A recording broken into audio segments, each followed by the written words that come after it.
Hello, my name is Brianna Fry, and I am a registered nurse who studies at Frostburg State University, who has completed a neonatal abstinence syndrome project. By definition, neonatal abstinence syndrome, NAS, is a result of the sudden discontinuation of fetal exposure to substances that were used or abused by the mother during pregnancy. These substances most commonly being illicit drugs, such as heroin. In the United States, approximately 225,000 infants are born every year exposed to illicit drugs, and greater than 75% of infants exposed to these drugs have major medical problems, compared with 27% of unexposed infants. Historical background: initially, neonatal abstinence syndrome was called congenital morphinism. The first reported case of NAS symptoms in an infant was in 1875. Unfortunately, most of these infants died due to there being no specific treatment option at the time. However, in 1903, a report appeared in medical literature describing how morphine was successfully used to treat NAS. I wanted to include this chart for you to visually see some of the symptoms and signs of NAS. As you can see, it's a multi-system effect, including the central nervous system, autonomic dysfunction, and the gastrointestinal system. So some of the examples here of symptoms include increased tone, tremors, agitation, restlessness, a very high-pitched cry, impaired sleep, in very severe cases, seizures.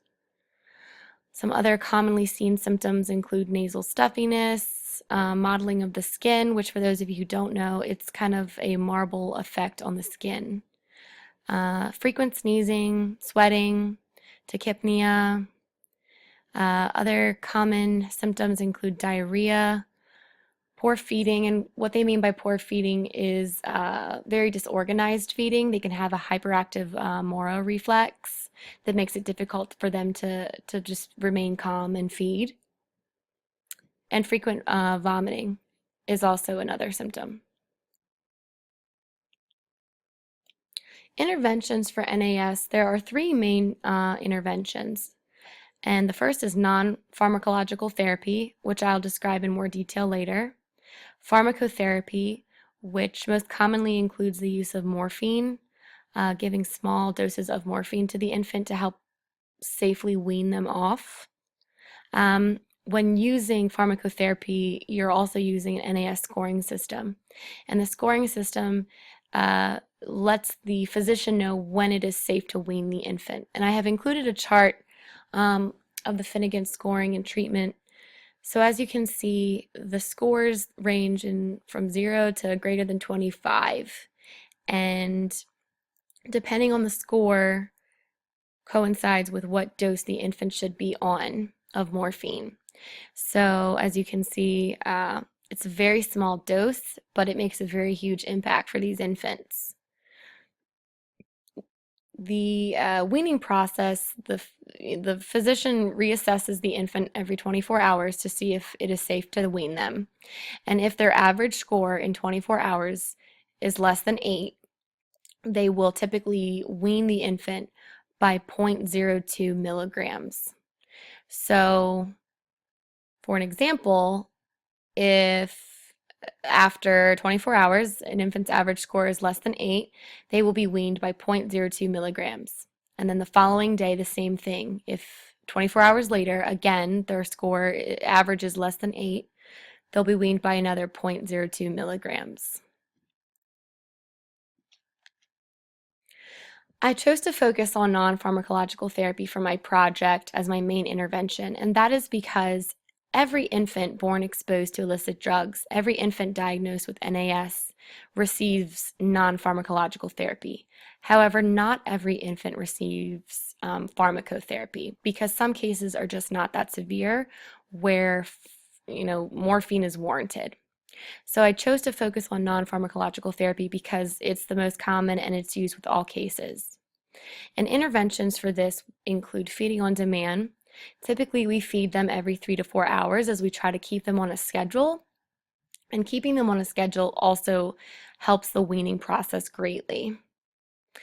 They're scored every time they eat. So every 3 to 4 hours, we are scoring them. And those are the scores that I was talking about earlier that the physicians look at to see if it's okay to wean. And that, of course, is in cases where they're also receiving medication like morphine to wean. But for non-pharmacological therapy, we focus on feeding on demand, providing a low stim environment. And what I mean by that is keeping the lights dim, trying to keep them in a nice, calm, and quiet environment, maybe keeping the alarms at a lower sound setting, really providing an atmosphere that is conducive for sleep and rest. Also, routine swaddling has been shown to greatly help in the process of detox. Um, when you swaddle a baby, you're basically giving them a hug, and that provides them with a feeling of comfort and security. Um, so that really helps in reducing their scores. Also, soft music can be played. The motion of a nice bouncy seat or swing can be very helpful. Um, Volunteers are awesome at just being cuddlers for these babies and just spending time holding them and interacting with them and talking to them and just providing them with some bonding and some comfort.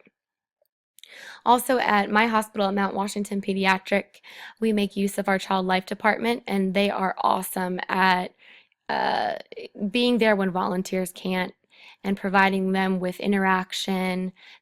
This baby that you see here is a photo taken from the hospital, and this was when she was in the child life department, and they were doing kind of light therapy with the kids, and that really helps develop their senses, getting them used to different sounds and sights and lights, and kind of really trying to keep a nice calm environment for them, but also providing them with developmental interaction. Infant massage is also very helpful. Infant massage is given by our child life department as well. They're all trained on how to give it, and it can be very helpful with their neurostatus. It can be seen as helpful for colic. It's very calming. And finally, it's good for bonding. So a lot of times the child life department will teach the caregiver or parent how to do it so that they can use it as a bonding means for their baby. Parent involvement is very important as well. Oftentimes we don't know at discharge where the baby will be going. It could either be to the mom or it could be to foster care. So we try to involve both the parent, or if the baby's going to foster care, the foster mom, the foster dad, to really bond with the baby. And this kind of interaction has also been noted as being very efficient in easing the infant's withdrawal. So we encourage parent caregiver involvement for bonding.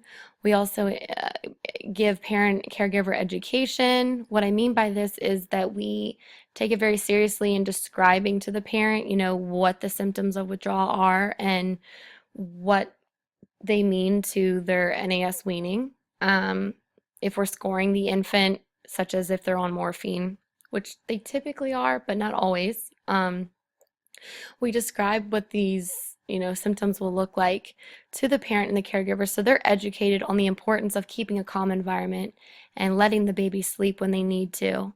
We also give handouts that can be very helpful to the caregivers. And that is a mother right there that was featured in a Baltimore News report on the issue.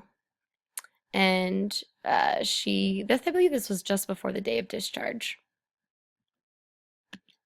So thank you for observing my presentation on neonatal abstinence syndrome. I hope that it really was educational and inspiring and really raised awareness about the issue. Thank you.